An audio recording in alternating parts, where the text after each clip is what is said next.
Hello everyone and welcome back. It's me, Trophy Wife, and today we're going to continue our playthrough of Corpse Factory. Last we left off, we were playing Aoi, her, on the floor. So let's continue.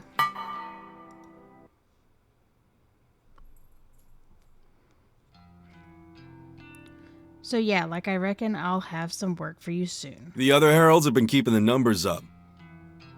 There just haven't been any requests for this area lately, you know? Yeah. I'm only half listening to Junpei. He said something about why I haven't been tasked with killing anyone lately, but I don't really care about the reasons. Junpei is the only one in contact with the leader of the human removal services. I just take orders like all of the other heralds. Not that I've met any of them. Every herald has their own district, their own turf. If a request comes through our website, it gets allocated to the herald closest to the victim. It must have been a week since I last got a kill, maybe 2 weeks. It's not that I like the killing, it's not that I would want to do it. I fulfill the request simply as a way to antagonize Noriko. It's my role to play in backing her into a corner and shutting down Corpse Girl. And so far, thanks to my contributions to the human removal services, we have been incredibly successful. Corpse Girl is all but a distant memory to the general public. If people really want to request somebody's death, they come to us, not to her.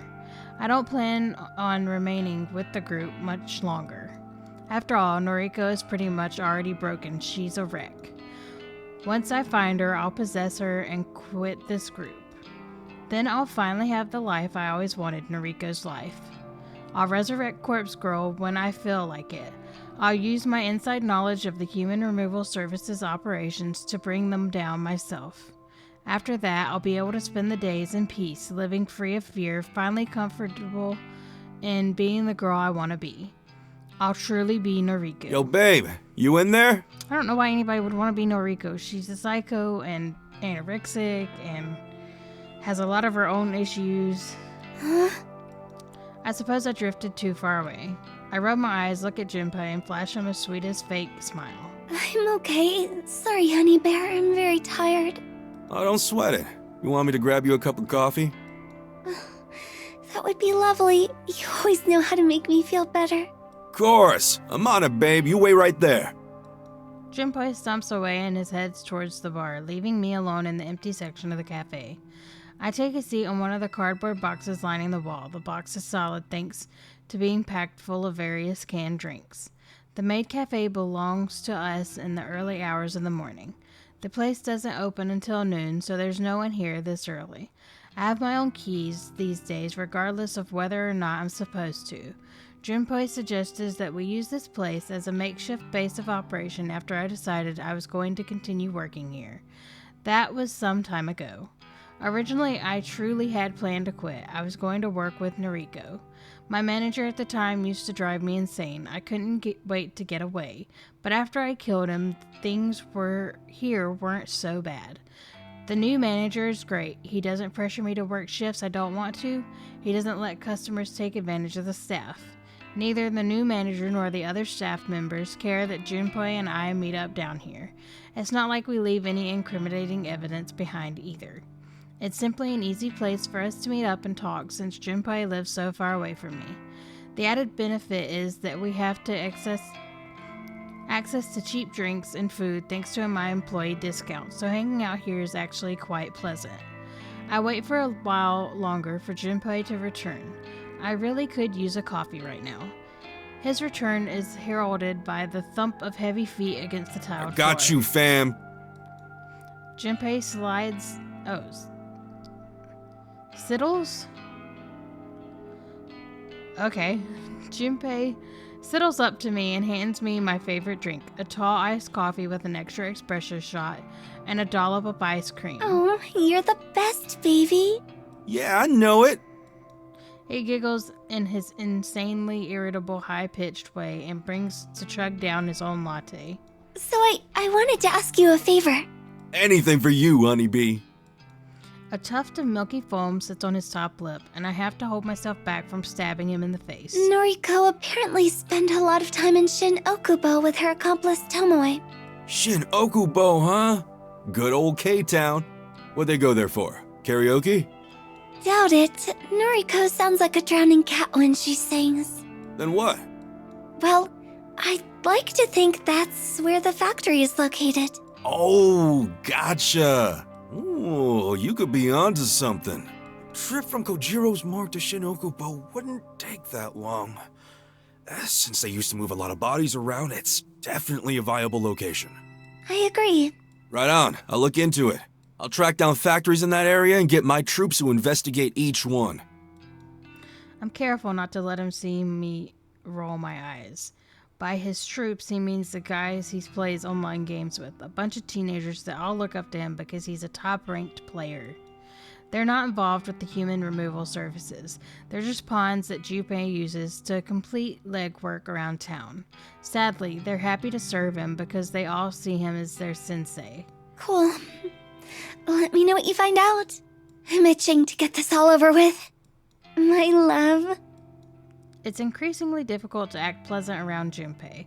My mouth tries to clamp itself shut every time I use a pet name or affectionate term. I know that my time to discard him is near. Once I become Noriko, then... You can count on me, sweetums. Now drink up and get your energy back. I take a sip of my iced coffee and can nearly taste it. Because my tongue is dead, the food and drinks I consume need to be extra strong or sweet for me to have a chance to enjoy the flavor. But Junpei doesn't know that. He just thinks I have an extra sweet tooth. He can think whatever he wants because I just don't care.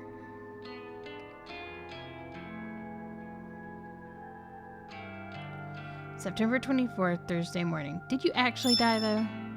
A message from Junpei arrives while I'm lying in the fetal position on my couch. Hey cutie, the guys checked out a bunch of factories yesterday. Got the location, HMU. I have to read the message twice to be sure my eyes aren't deceiving me like usual. Does he actually have the location I'm looking for? I take a calming breath. I don't want to jump to conclusions, especially with something involving Junpei. He has a tendency to exaggerate and may just be trying to get me excited about some useless information. I send him a short reply request the information. I instantly receive a thumbs up emote, then the text box changed to animated as Junpei composes his follow-up message. The waiting is agonizing. If Junpei pulls through for me here, I might finally learn Noriko's location. If it all pans out then, everything could be over by tonight. It's hard to not get excited about the prospects. It's hard to get ahead of myself. I could leave my death behind and never look back. I could become Noriko and live the happy life she has been keeping to herself all these years. The message finally arrives on my screen. It's an address, not that I expected anything less. A street name and a factory number in the Shinoboko area. One more message from Junpei comes through. My guys saw a chick matching Noriko's description inside the factory. They thought she was a zombie. Ha! Go check it. This is it. As long as this information is solid, I've located Noriko's factory. My entire body begins to shake. An icy chill washes over me as though I've just walked into a cold shower. It's a strange sensation for a dead girl to feel. Pain doesn't affect me, and yet the cold is something I can never banish from my bones. No time to focus on that. I have to stay calm, need to concentrate, and pull myself together. I launch myself up from the couch and collect the backpack hanging over the coat rack. I unzip it, run my hands through its contents, and convince myself that everything I need is waiting. After swinging the bag over my shoulders, I throw open the apartment door and venture outside.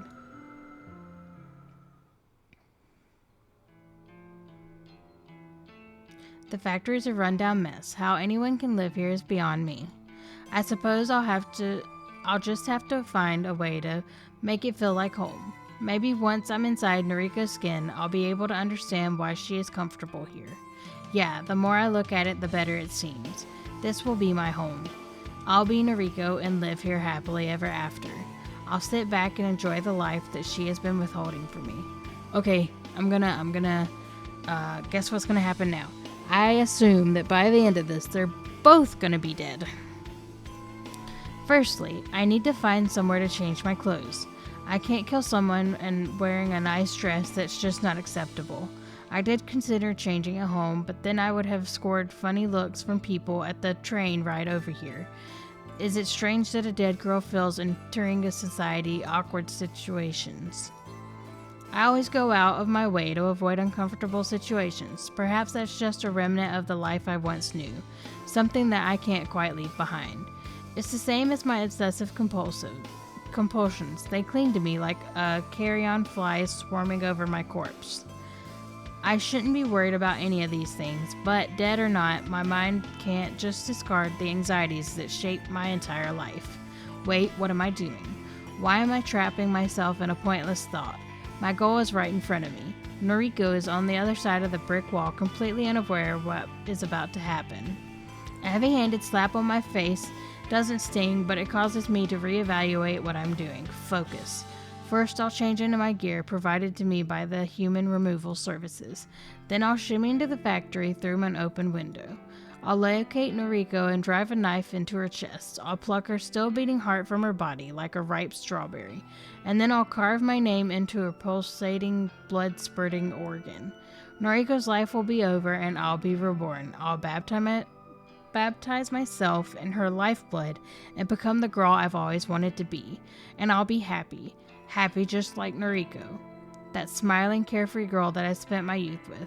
But the thing is, Noriko's not happy. Like, y'all just assuming. The girl that faced her mother's attempted suicide with a stoic smile. The girl that didn't flinch when her father walked out. The girl that stayed inside day after day when the outside world just became too scary to face. The happy, carefree girl without a single real problem. She never knew how good her life was. She wouldn't have lasted a day in my shoes. I hate her so much. I'm going to become her. My backpack hits the ground with a dull impact. I tear my yellow sundress from my shoulders and let it fall to the ground just like a snake sheds its skin. The cool afternoon breeze bites my naked skin and makes these tiny hairs across my body stand on end. Why can the dead feel the cold? The dead shouldn't feel anything. I crouch and rummage through my backpack, withdrawing my change of clothes. Slowly, calmly, deliberately, I dress myself in the dark gear that marks me as the herald, one of many. I note the comforting weight of 4 knives concealed within my jacket, 1 in each sleeve and 2 against my chest. It's important to be armed to the teeth. After donning every article, I pull a broad mask out of my bag, a mask in the likeness of Corpse Girl, my enemy and my future identity. I slide the mask over my face, and a curtain of calm descends over me. This is the last time I march forward in the name of the Human Removal Services. This is for my own personal agenda. The scheming of the rebellious group of killers no longer guides my hand. The time has come. I approach the factory in front entrance and try the door, simply out of curiosity. I don't expect Noriko to have lowered her guard so much, and yet the door swings open. She left it unlocked. A mistake I never would have made thanks to my overbearing compulsions.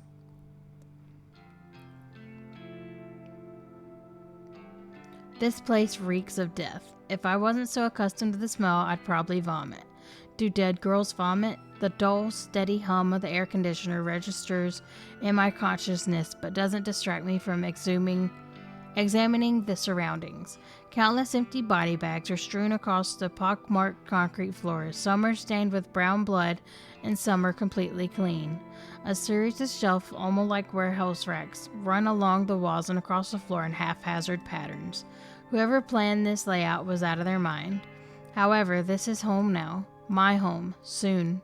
Striding forward, I weave between shelves and step over discarded body bags. So far, there has been no indication of Noriko's presence.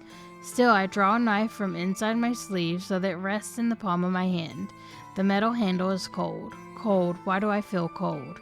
The entire factory is like a freezer. How can Noriko live here? My torso twists in reaction to the monotone syllables. The quick movement sends a shooting pain across my chest. Pain, pain. It's you. Hello, Harold. It took me a while, but I figured out what your mask is supposed to be. It's like an artistic representation of Corpse Girl, right? The Corpse Girl mascot that appears on my website. Noriko flashes her phone at me, and I glare at the websites displayed. That's totally copyright infringement.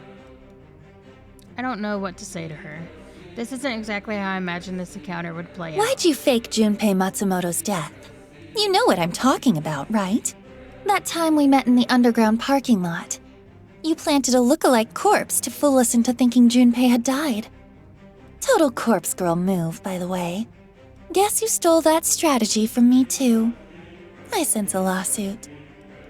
She steps forward with a hand outstretched.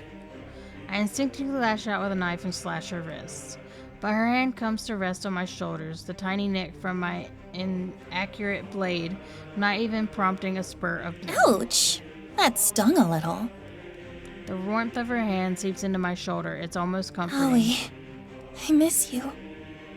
I really miss you. Can you take off the mask? Can we just talk? I don't take off the mask. I don't know why I'm standing here listening to her. I don't know why her presence and her reassuring hand has caused me to lower my guard. She smiles. This is a happy, carefree tongue-tied Noriko I grew up with. You're so beautiful, Aoi. I'm really sad we can't be together. How are things with your boyfriend? That single useless word crawls out of my rotting mouth like a diseased maggot. It's all I can bring myself to say. You can't tell me? That's okay.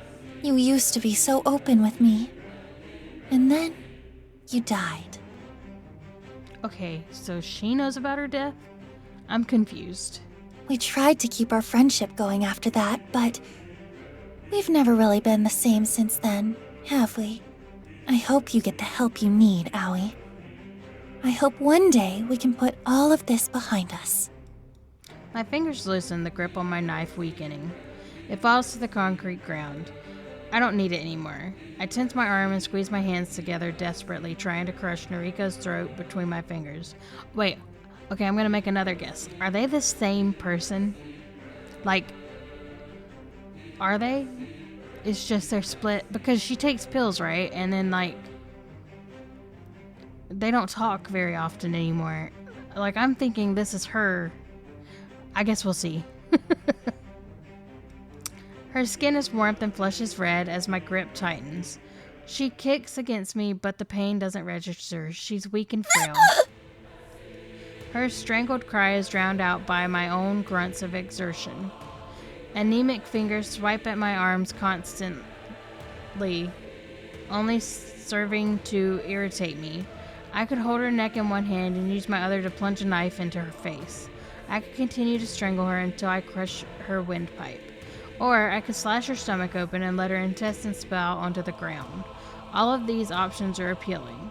All of these options can be put into motion within seconds. I take my right hand out of my neck and slip it in my jacket, ready to pull out a knife. My left hand closes tighter on her neck, and Noriko closes the distance between us, causing my elbow to bend and allow her to closer. Her forehead slams into my own, and my neck recoils backwards. I'm falling to the ground, only able to blink once as I try to work out what just happened. She somehow summoned the strength to headbutt me. Frail, weak, ghostly Noriko. She actually stood up for herself. She actually struck the person she loves. I'm dazed, but ultimately uninjured. I don't even feel the impact of my skull against the concrete when I landed flat on my back. Noriko towers over me and rubs her neck, her ragged breathing even louder than the thrumming air conditioning. Sorry, Aoi. I had to defend myself. I guess they couldn't be the same person because Kojiro and Junpei, unless she has multiple, they are two different sides of this, so I guess that would be out of the question. Please, get up. Let's talk about things. I get up. I slip the knife into the side and feel it slide neatly between two of her ribs.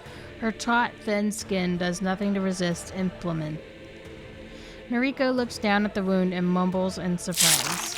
I drive the knife in deeper, and with a flick of my wrist, I pull it sideways, slashing her belly wide open.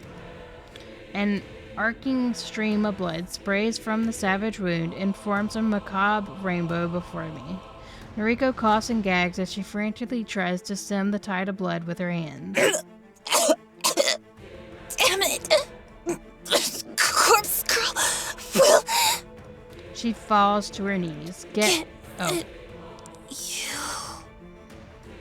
Her empty threat falls with her, and her face slams into the concrete. Noriko Karisawa is dead.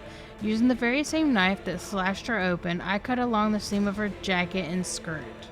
I strip myself down with the... What? I strip myself down with the blade until I'm standing cold and naked in the factory. It doesn't take long to strip Noriko down as well, but I'm extra careful with her clothing, and I don't use the knife this time. I simply pull her dress over her until it slides free from her motionless body. I hold the dress up against me, letting it press against my own form. I look down and admire the side of myself, imagining that I'll look like when I wear it. I can finally become Noriko. I can wear her clothes, live in her factory, talk to her friends, work at her office. I can do all the things that she loved to do, all the things that made her happy. I slip the dress over my head, forcing my arms through the sleeves. It's a little long, but overall it fits me nicely. I'm Noriko Karisawa.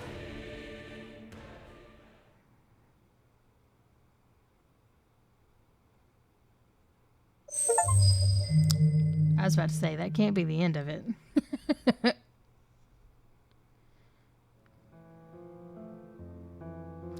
When Mother killed herself, she didn't die. Well, she did.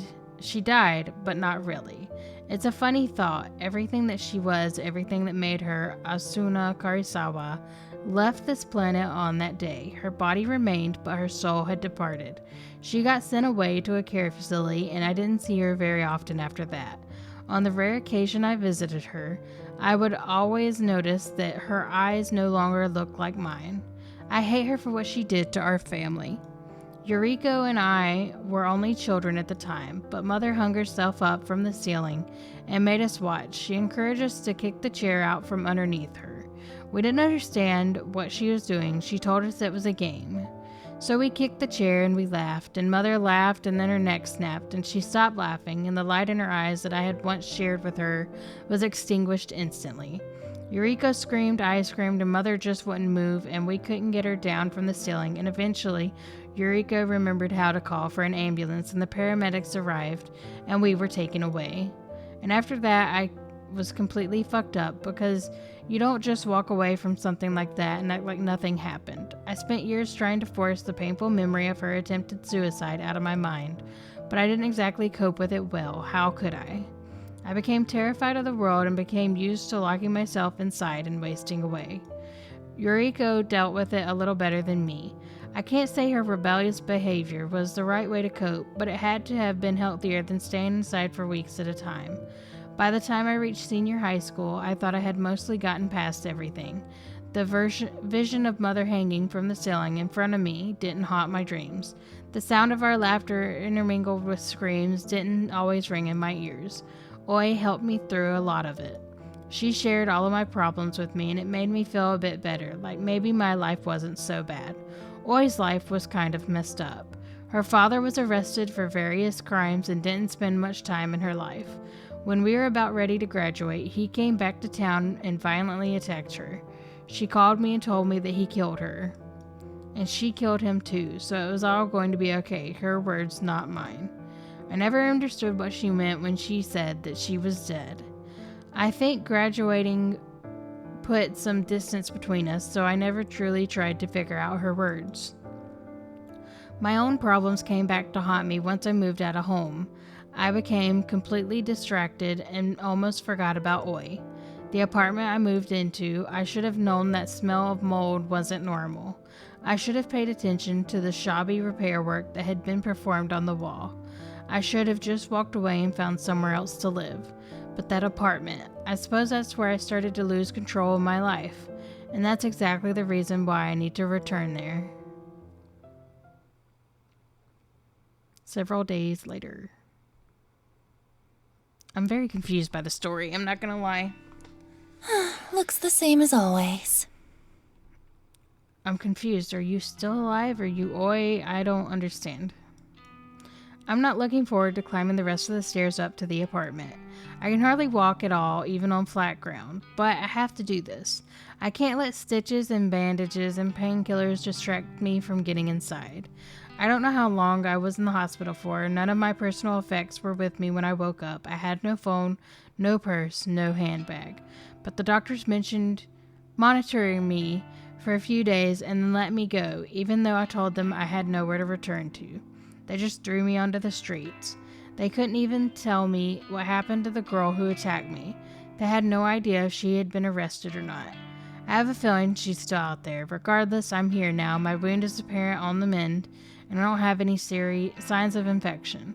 How are you not dead? All I have to focus on is the ascent in front of me. Each step I climb is more difficult to conquer than the last. Each time I raise my leg, I experience a tearing, searing agony along the length of my stomach. More than once, I have to stop and check that my stitches haven't torn wide open. When I'm sure my flesh is more or less intact, I continue scaling the mountain. My head throbs and beads of sweat drip down my face. When I hit the landing on the level below my own apartment, I spy a familiar face. Noriko? Momo Ogawa, the daughter of Kenji Ogawa, the man I framed in order to maintain my innocence. Hey, Momo. Dad! Her panic cry isn't the reaction I was suspecting.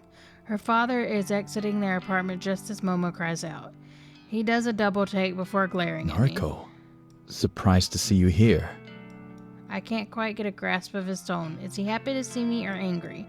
Does he know that I'm the reason he was arrested? Well, I'm assuming that the police let him go fairly quickly. After all, he's here in his home and not rotting in a cell. Hello. Your landlord said you disappeared. Yeah, kind of. Are you okay? You look like... His gaze turns to the hospital tag adorned my wrist and the package of spare bandages I've slung over my shoulder. You know, you disappeared right around the time the police... Huh? Forget it. It's nothing. I have to feel bad that he's beginning to piece something together. If he works out that I'm behind the false arrest, then... Sorry, I should go. Yeah. Come on, Momo. Bye-bye, Noriko! Bye, Momo. The girl waves excitedly as her father leads her downstairs. I should feel relieved that he's safe, but honestly, I just feel guilty. My actions, Corpse Girl's actions, put a lot of strain on that little family. I have to keep going. The last flight of stairs is torture on my battered body, but I preserve and reach the front door of my apartment.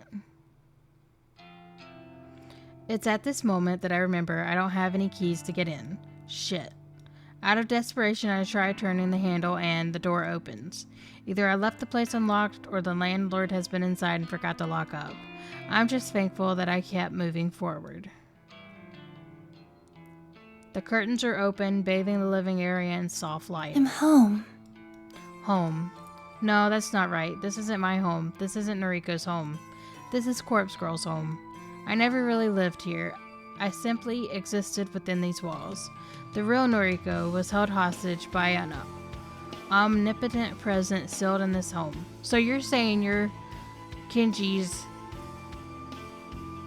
dead girlfriend. Okay. The thing here is just as I left them so long ago. It's a comforting feeling, but at the same time it sends a chill down my spine. It's time to move on. I stride with purpose towards the kitchenette and slide open one of the drawers. Inside is a small mallet with a metal head. It's a treasure I acquired from the garden shed on the apartment grounds back when I first moved in. It's not very large, but it suits just fine. I don't have the strength to wield anything bigger than this. Bringing it to bear, it's still a great deal of effort. I grip the handle with both hands and lift the deceptively heavy tool. Equipped with a tiny weapon of destruction, I slowly lurch through the hallway. I make my way to the end, where a blank, stark white wall faces me. The paint on the wall is peeling like it slopped on without care. The plaster is cracked like it was applied by an amateur, and the lingering stench of mold is at its strongest when I stand in front of the wall. I bring the mallet down with both arms, heavy metal head crashing into the wall with as such force as I can muster. The struggle of bearing the mallet is taking a toll on my wound. I feel the stitches on my stomach threatening to snap and break. But I can't stop here. I can't stop until I've crushed the wall and revealed the glittering contents of a trove hidden inside. Another swing, another crash against plaster. I cry of pain in another hole in the wall. I scream and swing the hammer and groan and slash and weep, and the wall crumbles beneath my sheer force of will. White dust clouds my vision and provokes me into a coughing frenzy. When my eyes and throat clear up, I throw the mallet to the carpet and venture forward. I clamber through the human-sized hole in the wall and find myself within the secret cache on the other side.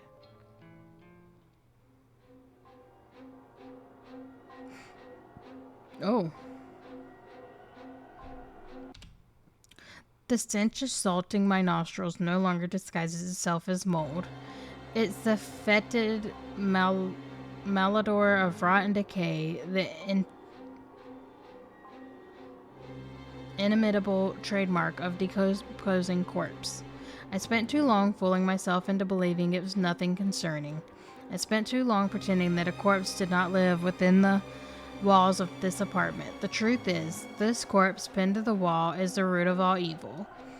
It's an infinite fount of misery and despair and malice and death and hatred. This is Corpse Girl. Hello, old friend. The corpse does not reply. To call it a corpse is no longer entirely accurate. It has become a little more than a skeleton, a cessus edifice, a macabre tribute to the unyielding sands of time. Bone and flesh and hair and fabric blend and intertwine and meld together to form a sickening representation of human beauty. I used to think this body was pure perfection. Back when the corpse was more or less intact, it was the image of a gorgeous, vibrant young woman. So you've known about this the whole time? I aspire to become just as beautiful.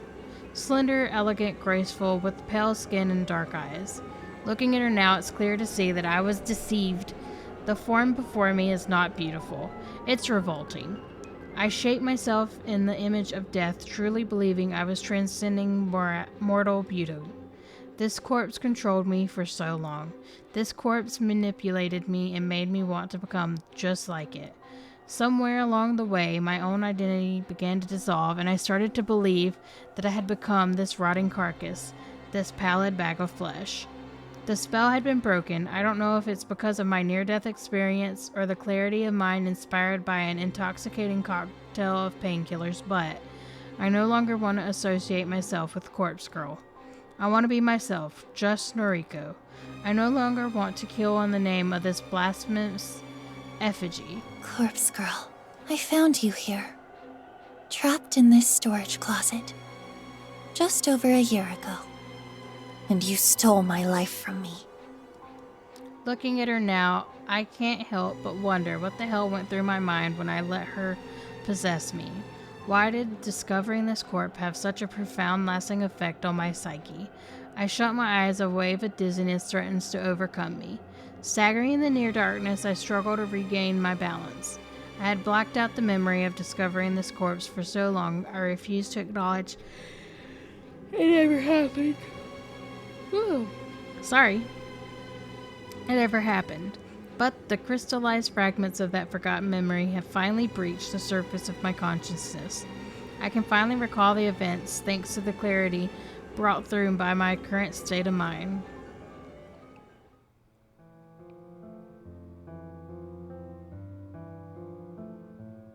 It happened several days before I moved into this apartment.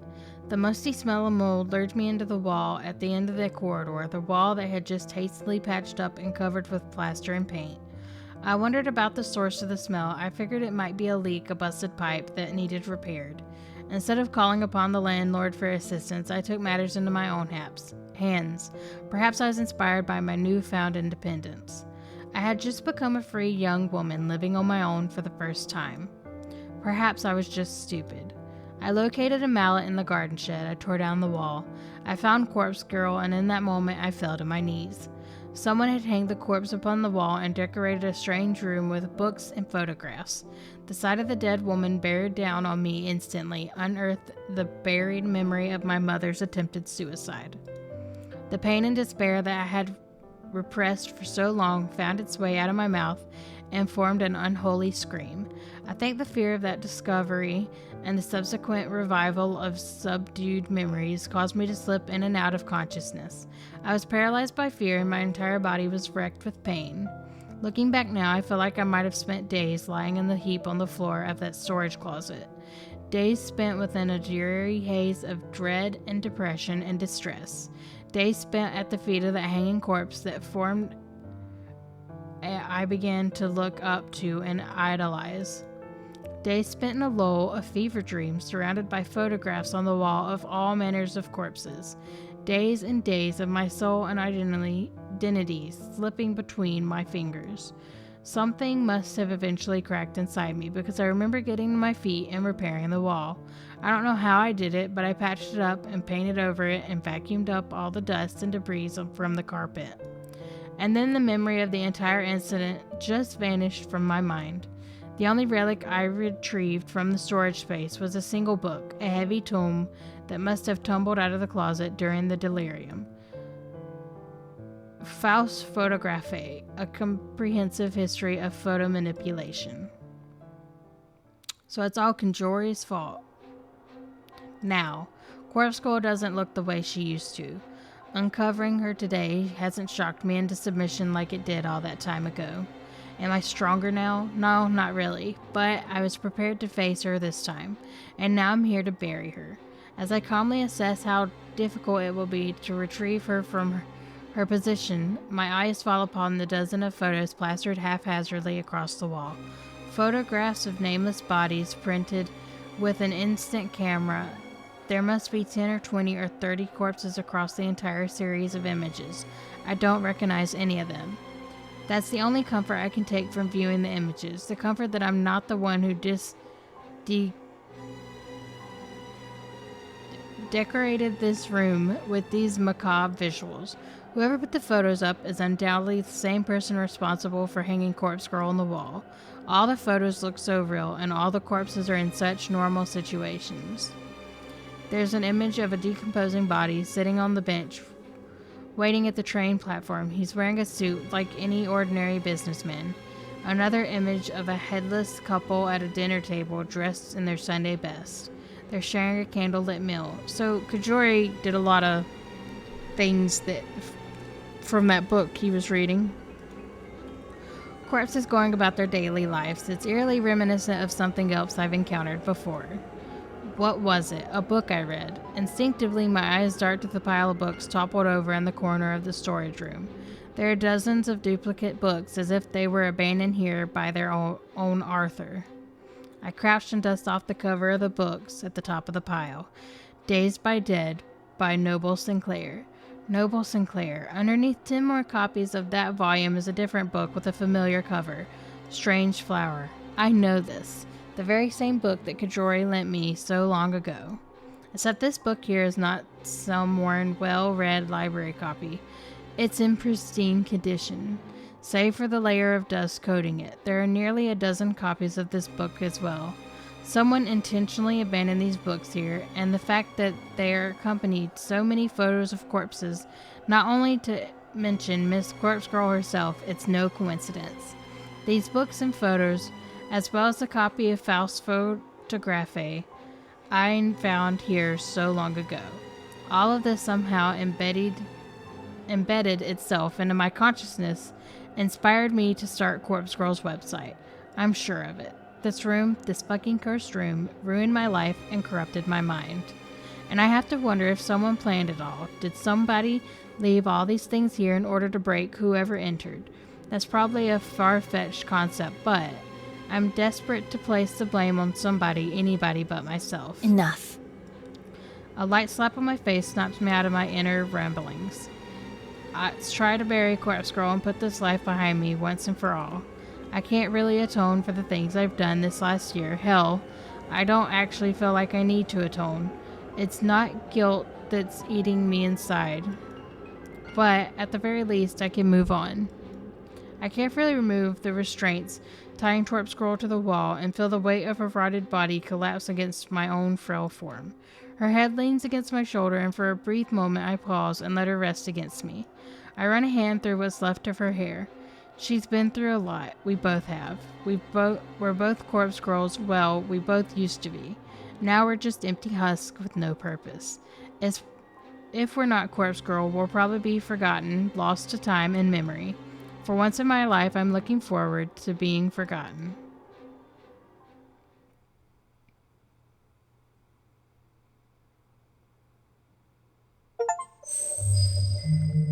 Ending. Noriko Kawasawa.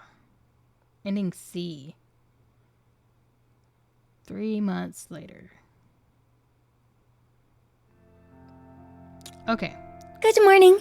Sorry I'm late. Oh, wow. Oi looks awful. Alright, so what I'm going to do is I'm going to end this here. We're going to pick back up and see what the ending has to hold for us. Hopefully it's not 5 minutes, but if it is, I'm so sorry. I just ran out of time for this one. But thank you for watching, and I hope to see you guys in the next video. Bye!